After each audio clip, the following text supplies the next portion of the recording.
So yes, hello, thank you for coming and seeing us on Monday, President's Day. So, huh? Oh, I thought you did already. So, Magda Piper, let's take a round table and introduce ourselves again, although I believe many of us already know each other. I'm from ENT department. Jim, go next, and then Shelley. I teach positive psychology. And I love the CT. Yes. I take so many seminars here. I know. She's our. There's so much good stuff. Yes. Shelley. Well, I'm Shelley Tivari. I'm the Director for Faculty Development and Student Success. I oversee the wonderful Center for Teaching Excellence. What could it be without our wonderful coordinators? Thank you. I will be helping them. Yes. Hi, for all of you out in virtual land. My name is Tuan Dean. I am the oh my God, don't put the camera on me. CTE coordinator, also full-time faculty in the math department, along with other hats in as well. Welcome, all of you. I'm Maureen Pratty. I work in Delphi's Ed. Rodrigo Ramillana, I'm adjunct faculty in the math department. I'm Karishma Verma. I'm an adjunct faculty in English here. Well, welcome so much. Oh my God. Yeah. How many of you are in Atlas program? All three of you, Atlas? Perfect. Well, thank you so much. Yes. So let's talk about classroom management techniques.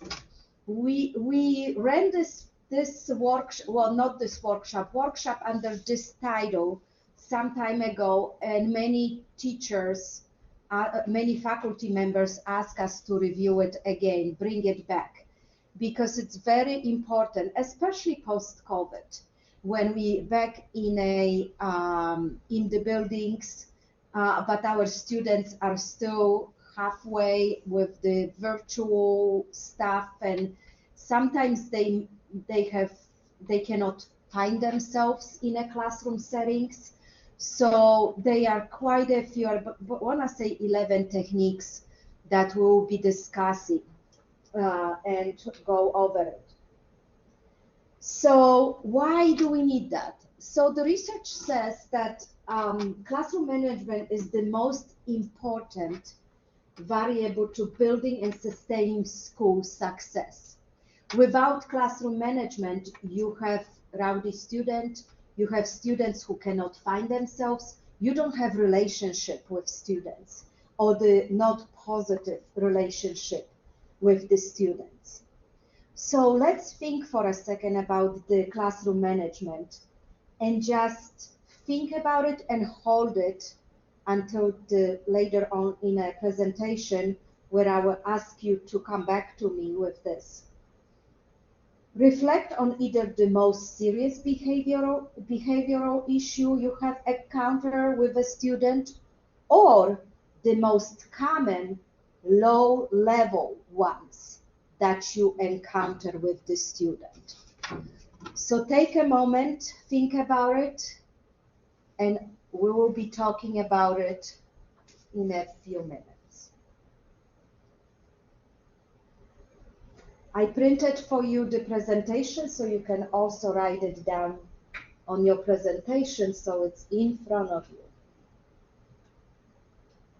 you.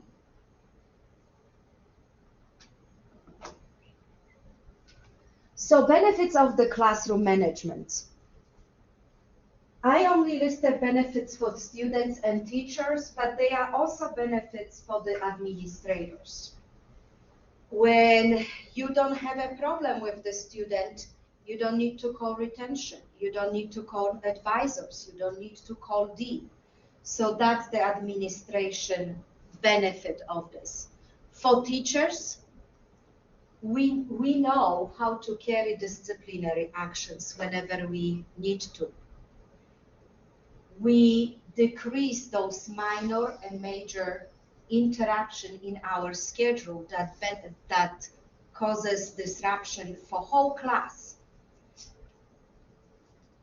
We teaching every student with confidence and success because we have that relationship with them. And because we have that relationship with them, you're learning how to teach them. Probably many of you know that there are many ways how students can learn. So by knowing what's the best response to that student, what's the best way of them absorbing the knowledge, we can help them to get to the point individually, even in a classroom of 20 to 25, 30 people. When you go above 30, like lecture hall, that's very impersonal and it's very hard to know the people. I'm talking the lab type of, or the sizes of the classrooms we have it at Triton, yes? I don't think anyone has over 30. Do we? Yeah. So but for the students, if they are referred to as not hey you, or why won't you just answer, but you ask them, use their first name, you have the relationship with them, they feel like they are known and valued by the teacher. They enjoy the subject much better. If they can personally associate, they are not withdrawn, they are not spaced out, they can start being more engaged. They also motivation to come to the class. If they know they will be valued, basic, safe and valued basic needs of Maslow's. If they know it, they will come to the class and be motivated. And they will have willingness to pay more attention in a classroom. And that's what we want. We don't want those students sitting in the back, spaced out, and not really being engaged. So Time to Teach Trainer, it's an organization, non-for-profit organization that teaches teachers how to get the classroom management. And they actually offer a course when you can become a trained teacher, Time to Teach trainer, and you can present a lot of classroom management techniques. So what are the five core components of the Time to Teach management? So when we experience repeated warning signs of lack of the management, it drains our energy. If we have to constantly nag or bring the students' attention or wake up the students and whatever else, it just drains us. So there are five core components: self-control, classroom ecology, teach to expectation, unconditional positive regard, also known as UPR, as well as refocus. Sometimes students are quite gone, so refocusing on what's in front of us is the key. So let's start with the self-control strategies. Well, that anyone ever had that student that just knew how to push that one button in your body, that you had to, it actually took every single piece of your patience to not start yelling or just not scream at the student. Anyone? Oh, yes. Why even hide behind the counter? Don't even hide behind the book. We all have those one individuals. Yep. And yes, so we have it. So I will not talk deeper about this, but we have to figure out how to find those calming techniques so we are not appearing crazy and losing it. I take a deep breath. I also learned to do the signal when I put my hand and say, I need to step out from the second, because sometimes when you try to stop the student, keep on going. So I say, excuse me, I need to step out for a second, and I remove myself from that situation for a second, okay? There are many of the other calming, and I think I might put some presentation for that. Dealing with the challenges on the student time. So not in a classroom, but take them out of the classroom and maybe during student hours. I don't call it office hours anymore, because when I called it office hour, no student came. The moment I took positive syllabus workshop 2 years ago, or 3 semesters ago, and I changed my language to more positive, and I changed to off student hours instead of office hours. All of a sudden they are coming, and what changed? They think if it's office hour, that it's my time to work on a stuff and don't interrupt. When I say student, they know they can interrupt because that's their time. Personal space awareness. Just make sure you're not too close to the student. Student is not close to you. Avoid power struggle. As well, diffuse some challenges. Diffuse it. Maybe change the topic or say, I will get back to you on that. Any calming self-control strategies that you have and would like to share right now?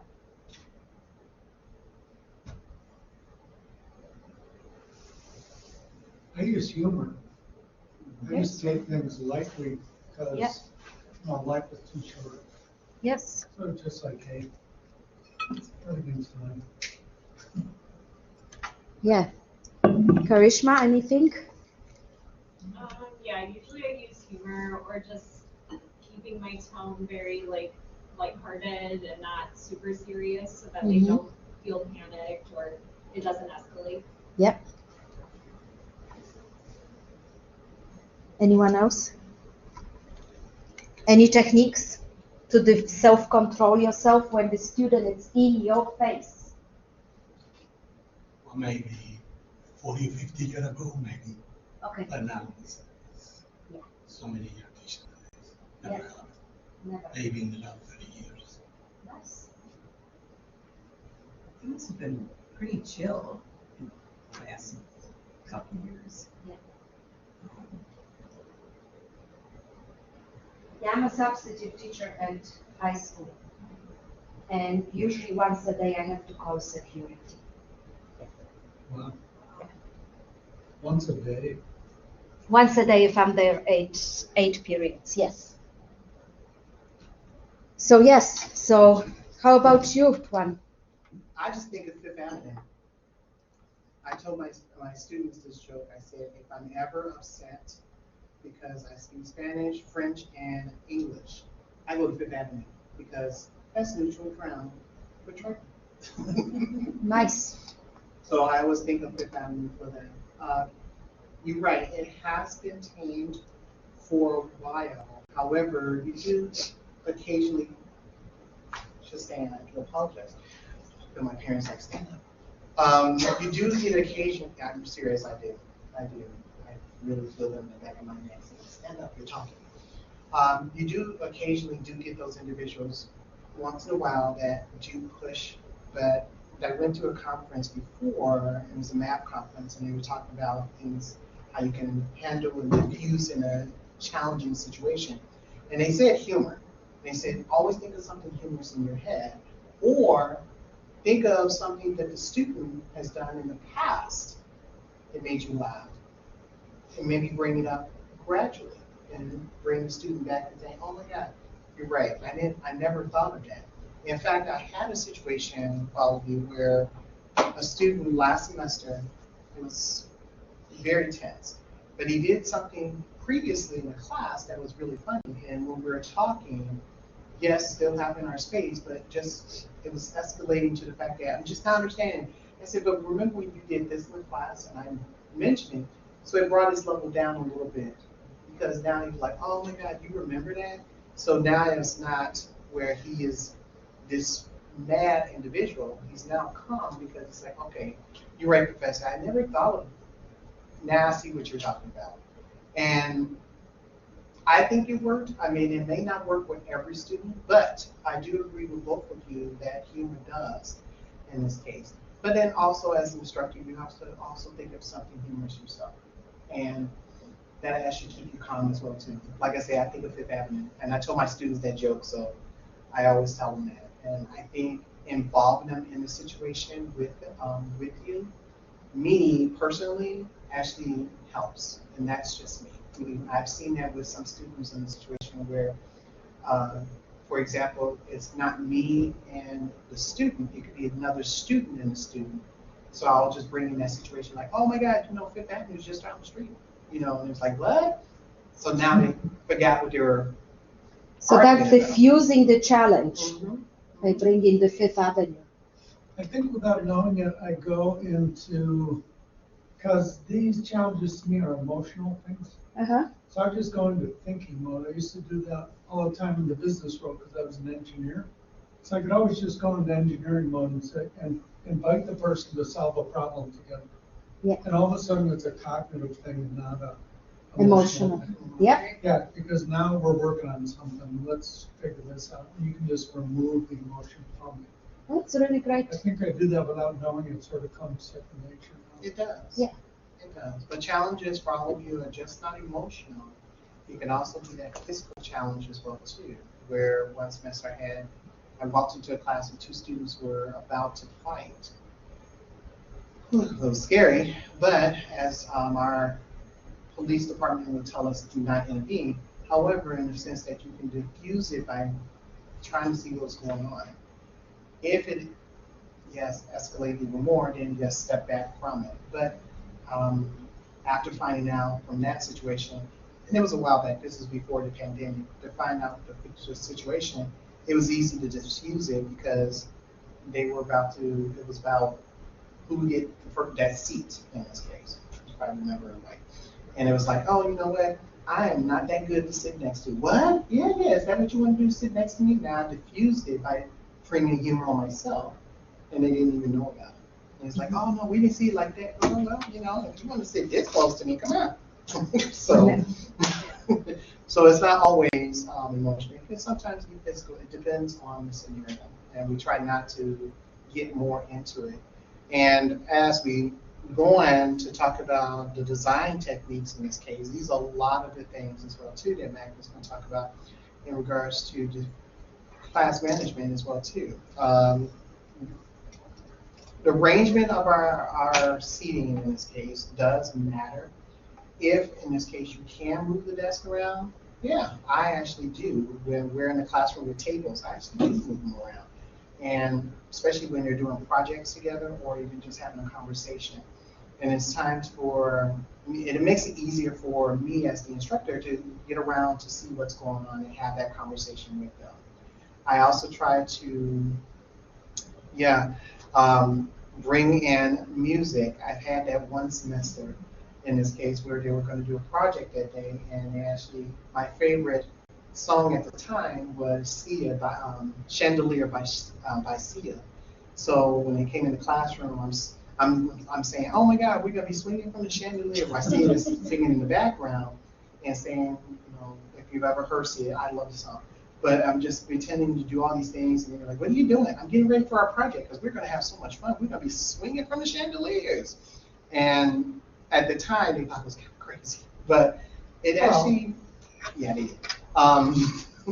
One person told me I need to sprucing up my genre of music, but it actually gave them that fun atmosphere because that's what I wanted them to do, is have fun in the class rather than math is this.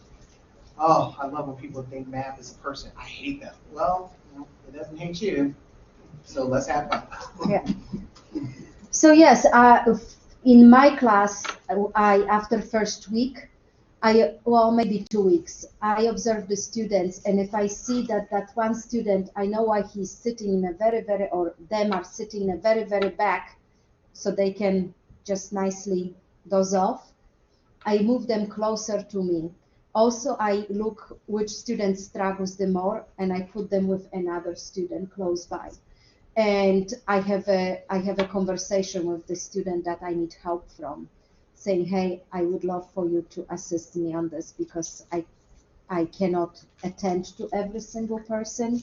So that's also things. Any techniques you are using to keep the engagement and keep the students and present? Yeah, I also use music also as kind of like cues. So if they're working on an activity, I'll just have calming music in the background, and then whenever we're about to like reconvene, I pause it, and then I notice usually students will look up from what they're doing. So it's kind of like a cue to be like, okay, now we're going to discuss this together. So I found that to be really helpful. Yeah. Anyone else? Okay, let's I copied something that Angela Stanton did where I have every student do a 3-slide presentation at the beginning of the semester about 3 things that are values of theirs. I just got them up in front of everybody and makes it a little bit personal, so they see a little something about each other, and that seems to really help create a learning community. Otherwise, everyone's like a blank slate. Yeah. I asked the question, what is the one thing that not many people know about you? And then right now we have some mariachi band going on because so many plays the instrument. So teaching to appropriate behaviors, teaching the rules, the classroom rules. What are they? What are the routines? Students love routine. They are predictable. So therefore they know what to expect. And when they know what to expect, it removes that being scared or being scared of unknown. Common or shared expectation. What do we do? What I do and what do you do? So all of this we can add to the syllabus. All of those rules. Student, teacher, go ahead. Well, I also remember as well too, for all of you as well, one of the things that I always include, that this classroom is a safe zone. So any and all questions, all comments are welcome. A lot of times students don't feel that is appropriate because they feel that they'll be singled out, and we do have colleagues who actually do that, but we hope that we are not those individuals sitting here. But I also, like I said, just include this relationship of that this is a safe place, we're a learning community, and that even though as the instructor for the course, we're still learning together. And I think for me, for my students, that works because they feel that now as the instructor, I'm still the instructor, but we're still on the same level, and I don't get that many confrontations in the class because they feel that, oh my God, wait, Tuan wouldn't do that, so I shouldn't do that in this case. I think that works, especially with behavior, because like I said, it's been before the pandemic, I had that situation with the 2 students, but after that, I stopped having that when I tell them exactly how safe the place is. They have a sense of belonging. They all have a voice in the class, but I also make it feel for my students that no one gets embarrassed. And I say this in the sense because I've had that before where students get embarrassed and then they just want to walk out the classroom. So I tell them, and most of you maybe heard this before, but I'll use like 4 students, Snoopy, Heathcliff, Charlie, and Gutiérrez, my favorite students, because they don't exist in the classroom and I can always pick on them in the sense that it's not the students getting picked on. And it just makes them feel like, oh my God, I was thinking of that. Why did Gutiérrez think it? You realize Gutiérrez is not a real person, right? So I found the humor in it because I had a student who always called on Gutiérrez in the classroom, and my students all together in the choir saying, you realize he doesn't exist. He's like, I know, I just have to call him. But it gives that sense of discipline in the class because now they've learned that that these things don't exist and that they can always pick on that person rather than picking on someone in the classroom. We talked a little bit about the student-teacher relationship, connecting with the students. If you have that relationship, you understand them better, they understand you better, they might not trigger you as much, you might not trigger them as much, and it's much better conversation we can have it in the classrooms. So unconditional positive regard. Whenever I grade a paper, I always say first name, and because I do it in a blackboard, and I say, great job. Couple of feedbacks, could you please correct this, and that. I give them free 2 corrections, so free submission total. Turning challenging students into allies. So bring them in, talk to them and say, I understand where you are. I know what's happening. I've been there, done that. Or I say, you know, I don't know how you feel. Never had to go through this, but it sounds awful. What can we do together? And I tell my student communication is the key. So how can I develop that? And I have students who come and say, please don't tell anyone, but this is what's happening. Can you help me with this? And I say, sure, let's sit down. Very often the cases lately have been much more than I can handle. So I make sure they see a counselor, because it's really a couple of my students. It's been a few semesters when I have couple that have huge problem. Any other things would you bring about student relationship with students? How do you build that relationship in your classroom? One thing that's crossed my mind is I talk about how important mistakes are. Mhm. Like, I really like mistakes. Yeah. Because they're learning opportunities. So that's, And they feel much better about it because they know that that's what it is. Jim? I always say, okay, how many people in this room ever space out? And I go, exactly, everybody. So here's the thing. If you space out and you ask me a question, I just spaced out. What was that you said? That's my favorite question. And then I throw them a chocolate. Nice. That is my favorite question. Yeah. How Oh, many nice. spaces out? I mean, seriously? That's such a human condition. Yeah. That it's like, and then I have nicknames for almost everybody, and I tell them, if you don't like your nickname, just let me know. I'll change it or call you by whatever name is on the roster. Yeah. But I'm calling them all like whatever. It's funny you mentioned that, Jim. I had a student, you're right, they do, some students do space out. But I was told I was using it incorrectly. They tweak. Oh, is that what it is? My student, I laughed because I thought it was funny. I was like, I'm gonna have to add that. He's like, oh no, you have it. I'm like, okay. So building a relationship with the humor as well too. But Maureen, you are right. I actually do the same thing that you mentioned. I do greet everyone like every day. At least 5 students. I'll call their names and just say how you doing and what's going on, and just have that gradual conversation with them. And it's weird because my students, in the beginning, I told them, give me 2 weeks, I'll learn all your names. So there's no more sign-in sheets. So I learned their names and use them in the conversations to make them feel like they're part of the class as well too. And love to hear, especially when students like tell me from other classes what happened. I'm like, oh, you know what? I can't speak ill about my colleagues, but thank you for sharing. So when I was teaching, that's the technique I use, and I would tell them, my goal is to learn all of your keys. And I give myself 2 weeks.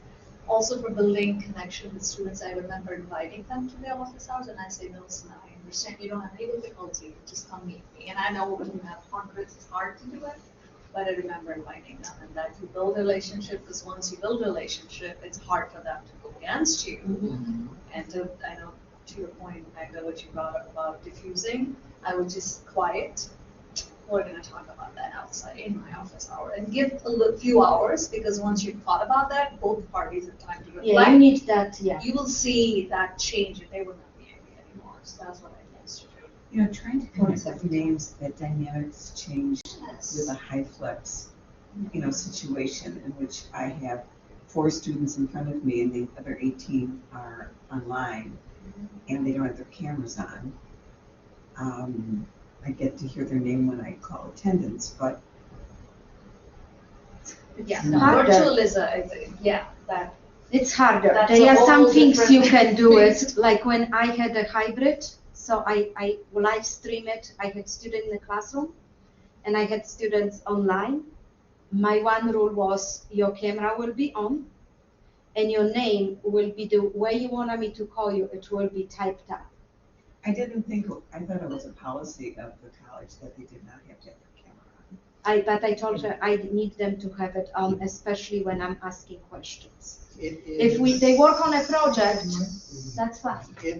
it is, in returns to that, you have the academic freedom to actually, A, have your students turn on the camera. If you require it, then it must be stated in your syllabus. Oh, okay. Or B, you can't have them without, but it's, the college in this case says students should have their cameras on. They said should, but Okay. it's your academic freedom. If you want them to have their cameras on, you must state it in your syllabi Okay. that cameras will be, or your student must be in front of their camera in this Okay. case. Okay. For my, giving that example, when the pandemic, I was teaching classes here, but then my students were at home, thus the pandemic. I did have my students, I had it in the syllabi, but I also had A, please have your camera on when asking questions in the classroom, or B, a picture of you that you have in Blackboard as well too. So at least we have a connection to who we're talking to. But as I was told, we do have, as faculty members, we have the academic freedom, but make sure it's stated in your syllabi. Okay. Yeah, I also, after first semester, I learned the hard way, you need to be dressed. Because I had students naked. Dressed is good. And I also had, and I say, make sure your people who live with you are aware of it, because I had a student doing the final presentation, and his room was in a strange location of the house that didn't have really a door. He had kind of like a blanket, but not really. And all of a sudden, his father walks in a tiny whiteies, walks behind him while he presents. And he didn't know this because he was presenting, and all the students lost it. And then one day he was sitting, and he was talking to me, and mom came in and says, you called, you need a blanket, and was wrapping him in a blanket. I'm like, what? Yes, so mom, and he says, Mom, I'm in the classroom. And she's like, oh, I'm sorry, she ran. So I made few points when my syllabus, when I have the hybrid, I put all of those. You have to be dressed.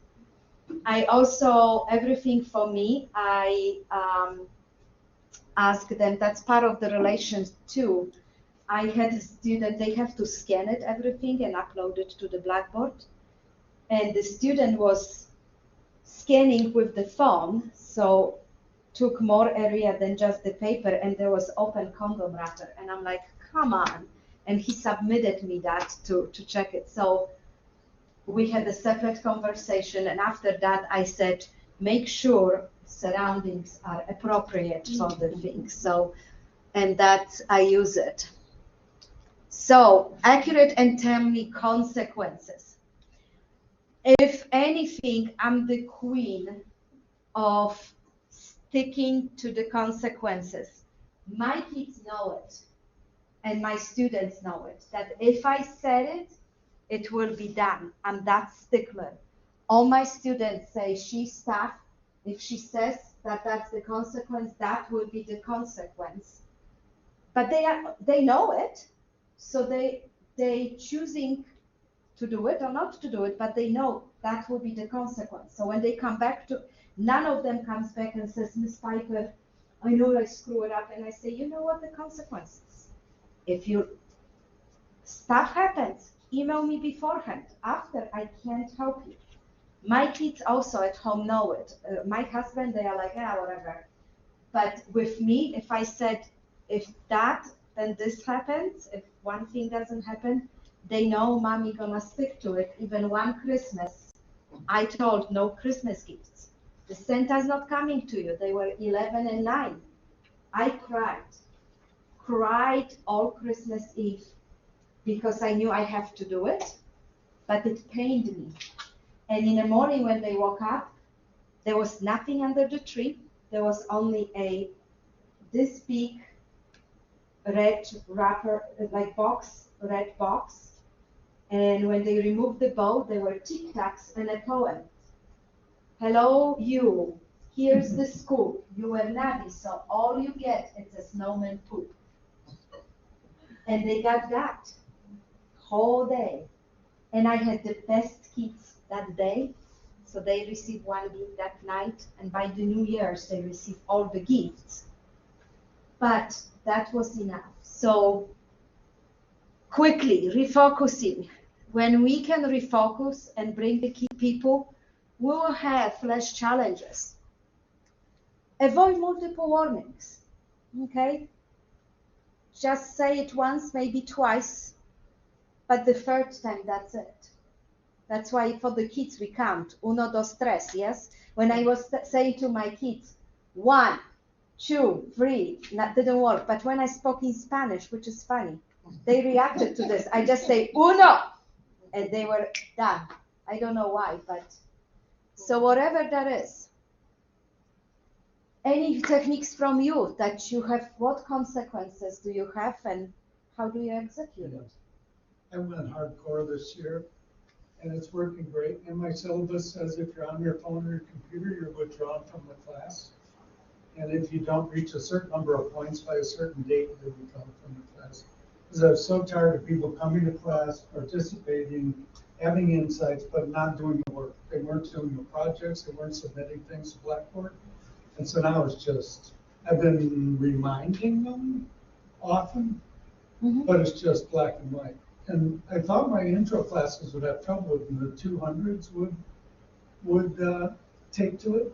200s have been a little iffy, but my intro classes just completely taken to it. Their focus is amazing. Their discussions are amazing. They're so conscious. They're so in the moment. It's just working great. So I do what you do. I said there's no bones about it. You're on your phone, you're gone. So let's go. We're ready to go. If they can't make it an hour and a quarter without their phone, we got a big problem on our hands, which we do. I have We do people, a I big have problem on our students hands. who would watch full Netflix show during my class. It's 2.5 hours, or less than 2 hours class. And yeah, and of course projects are very poor. Any for you consequences? Yeah, I was about to say, for my peer review sessions, I have a rule where if students don't bring in a draft, they may be counted as absent for the day. So I noticed that since I put that in my syllabus, now everybody brings in a draft, so that has helped out a lot. So Nice. Rodrigo, anything? Consequences? No?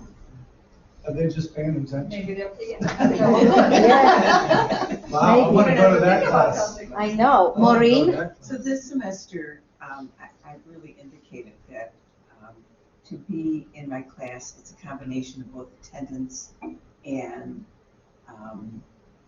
showing progress on the software. Mm-hmm.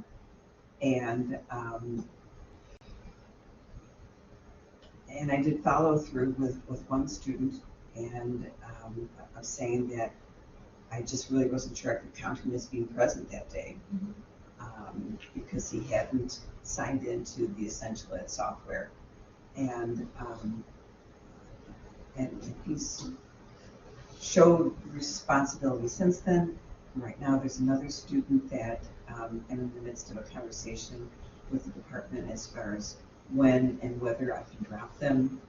I've now reached out 3 times with personal text. Can I help you? What can I do? And she hasn't signed on yet to Essential Ed. And, well, That's all we can do, yes? yeah. Yeah. I've got that in my syllabus too. You can miss 5 classes, but the 6th one is automatic withdrawal. So, and. In a row or any? I'm sorry, what? In a row or any? Oh, no, But- any. any. Yeah, so and then what I do, I don't know if it's accurate, and I don't care, I blame it on the state. So I say, we're a state institution, we're getting funding from the state, and they've got this requirement for a certain number of days in the seat. And I don't know if that's true, and I don't care, I use that as an excuse, because I said, this is adult learning, it's up to you guys. If you're late for a class, you have a job interview, you've got a babysitter issue? You are talking about a credit course. I'm sorry, what? You are talking Credit about a course, credit yeah. card. That is illegal, Illegal to do which? to drop the student after 6. Oh, it is? Yes, in Illinois, yes.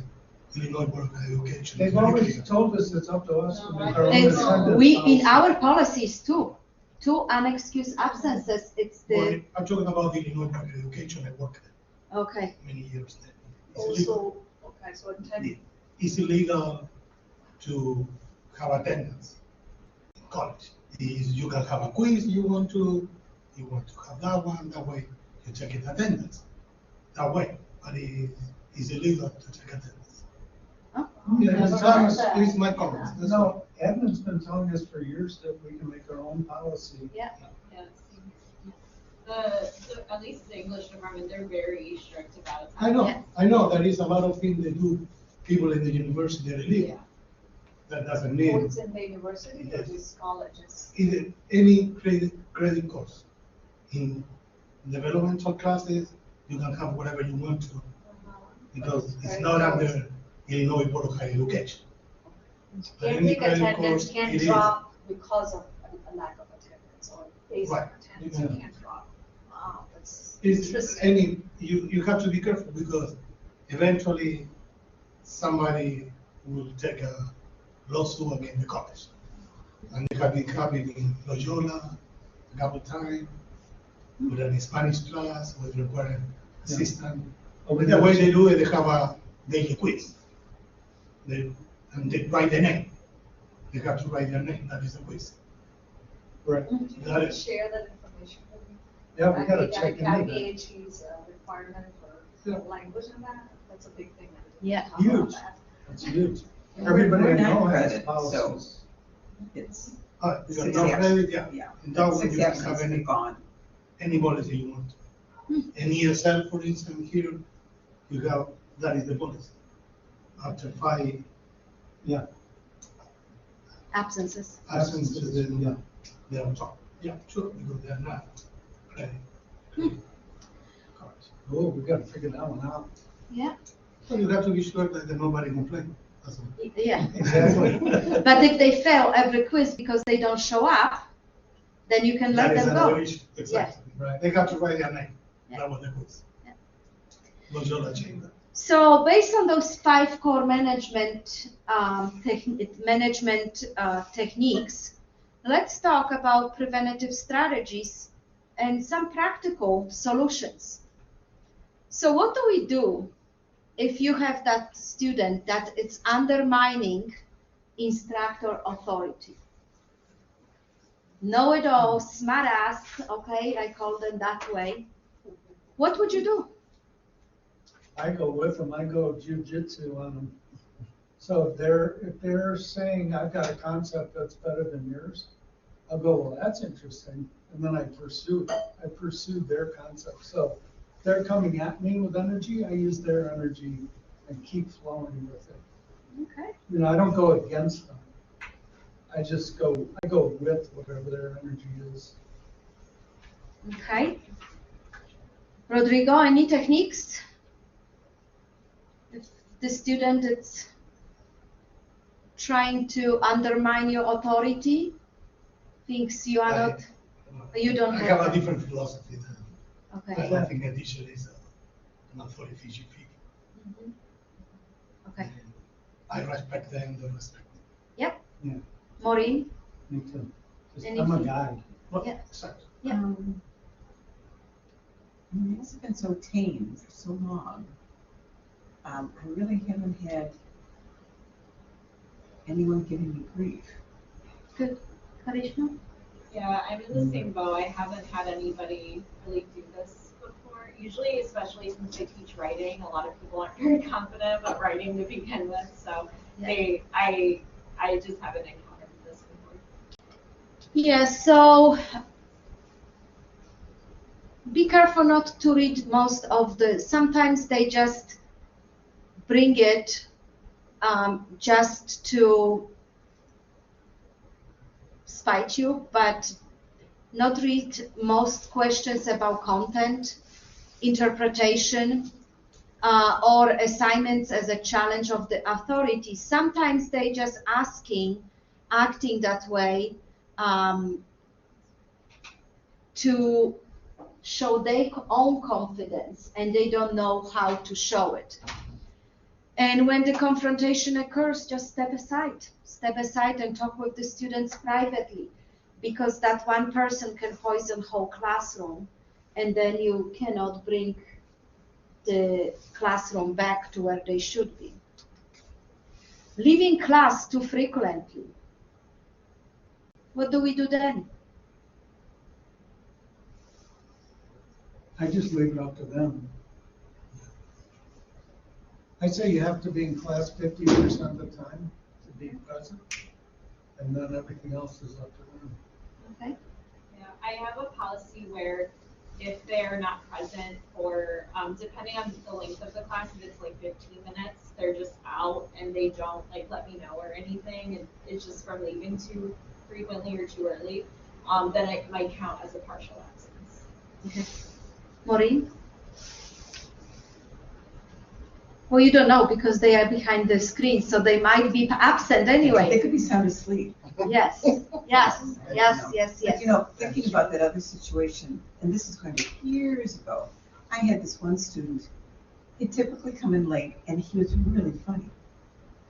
And, I mean, when he would come in, I mean, you could just kind of feel the energy, you know, that there'd be this disruption going on. And finally, I said to him, you know, you are really funny.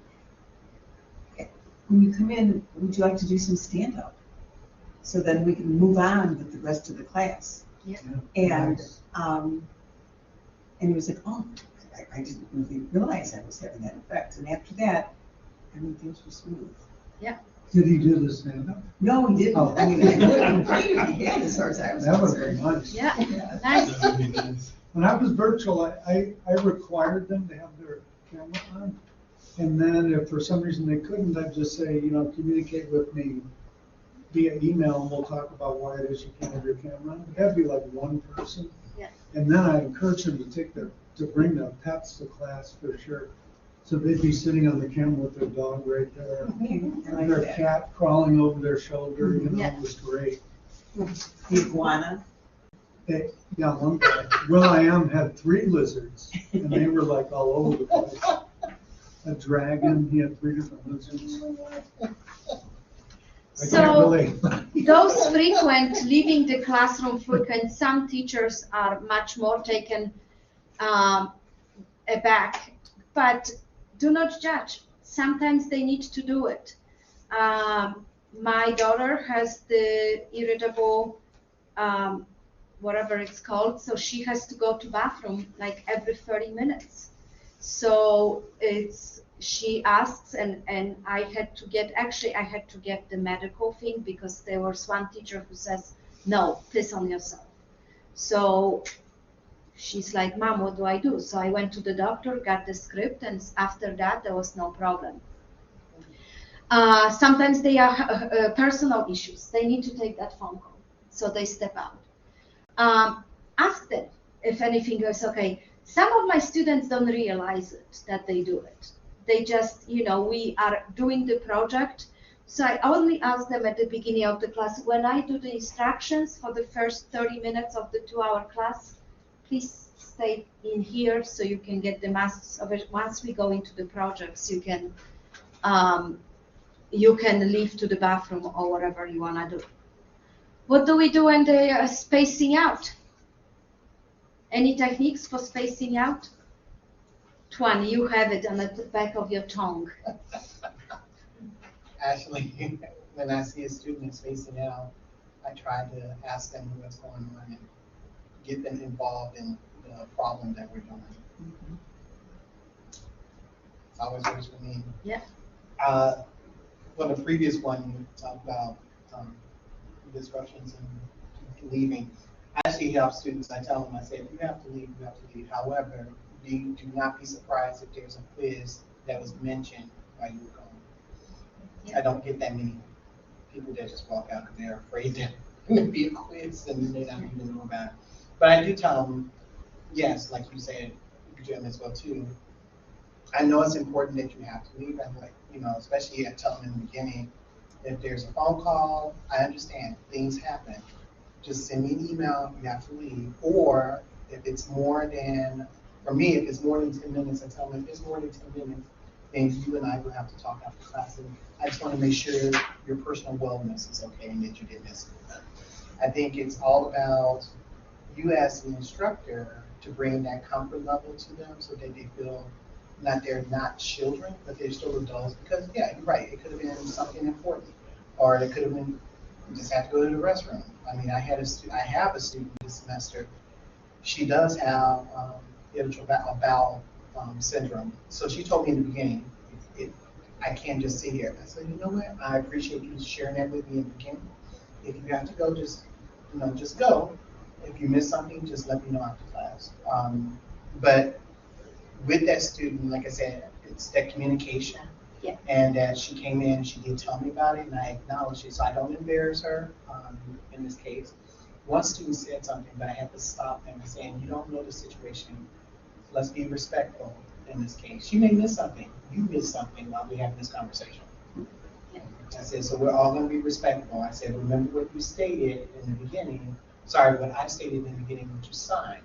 This is a respectful adult classroom.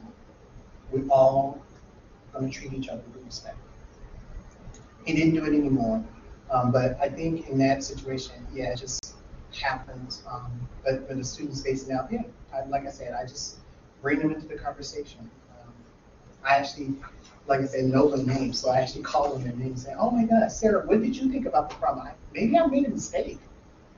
Well, wait, I didn't catch that. You know what? Let me go over it again. So that's my trick of doing it. I just bring them back into the conversation. And I constantly, I shouldn't say constantly, that makes it sound like I'm a bad instructor. I occasionally do mistakes and see if they catch them. But I tell them Einstein made mistakes as well too. This is our, yes, mistakes. Einstein made mistakes, but this is a learning institution. We're learning from each other. Yes, Father, I do know how to do the problem, but it's my other way of getting those individuals who are like, oh my God, I don't know what's going on. So I'll make a mistake and pretend like I'm a student making a mistake as well too. So out of respect of our time, because the 6th is coming out and we have 12 more to cover, not really. If there is a repeated problem, student needs to know that the nonverbal behaviors are perceived as disinterest. Discuss this with student privately, see what's happening, how you can encourage. Keep in mind that some students are extremely shy. They just are this way, they are not spaced out, they're just sitting there. And remember as well that sustained eye contact is the culturally dictated, so the eyes on me. Verbal and physical threats. Verbal are serious matter. So in here, just consult the campus security. With the campus security, one of the things they said in classroom management, if a verbal or a physical threat happens to you in the classroom, do not pursue it. Just go to one of the phones and call. You don't have to ask the student to leave or anything. They will come and do all that, especially if it is a physical thing. Because we all are employees, and we do not want to be in confrontations with our students. That is from the police department when they came in and did a presentation in regards to that. We had some instructors who said, what about the verbal? That's fine as well too. In fact, for all of us, if you didn't know, there's a panic button that should be located at each of the desks on the instructor's station. Not in a T building. It should be. Really? They're Is that supposed on to. the TV? They're supposed to have. But if you feel, in this case, like the police department stated, if you feel that in the situation of a physical or verbal threat from any of your students, it kindly alerts the police without them knowing about it. And what was also said from Sergeant, that is his name, his last name is Sergeant. He is a sergeant here at Trinity College. He said, kindly just step out and we'll come in and they will take care of that situation. It's rare that it will happen, but if it does, those are the protocols that you should do for your classroom management. Never talk with the student, never engage more with the student, because he or she, you never know what type of attitude they may have, or the behavior that will continue to escalate from that. Just kindly step out, call please from the red phone or the black phones. And if you have one that's located on your desk, just press the button. And I do this if that ever happened. I told my students if that ever happens, I'm just going to step outside because I know me. And if somebody hit me, I'm taking off my badge. I'm no longer deploying it for Triton College. I love my job, so I'm stepping outside. They laugh at me, but I say, no, I'm serious. Because I actually do talk about all this in the beginning. So those classroom management things, food and computers, instruction and things like that, especially with phones. I don't have that because I actually talk about it in the beginning. We're in a computer lab, so it's in a computer lab. Food, for me, in regards, and I know time very quickly, for me, I tell my students, I am okay if you bring food to the classroom because we're adults. I would love a snack. If you bring me a snack, I'm happy too. And I feel that in the sense that we're on that same level because I've had students in the past saying, oh my God, Professor, I brought some fries. Would you like some? You know what? Thank you. I appreciate that. But no, you go ahead. But just sit in the back. Yeah, I remember you said sit in the back with the food. As long as because most of the time the class is during lunchtime too. You resisted French fries? I did, but I can't take it from them. But I appreciated them offering. That's what I said. So we have few more slides which are included in your presentation. So go through them. If you have any questions or you wanna elaborate with others, bring it up during the next time when you come to the CTE. I wanna be mindful of your time. And if we go to the very back, there are some links to some resources I used to get it, some of the techniques, and especially time to teach. It's really, and time to teach trainer. Both of those were really, had a lot of information. So feel free to research, and that's why I wanted you to have it printed. Okay, any questions for the goodbye, for the departure? Concerns? Any comments more? Love to hear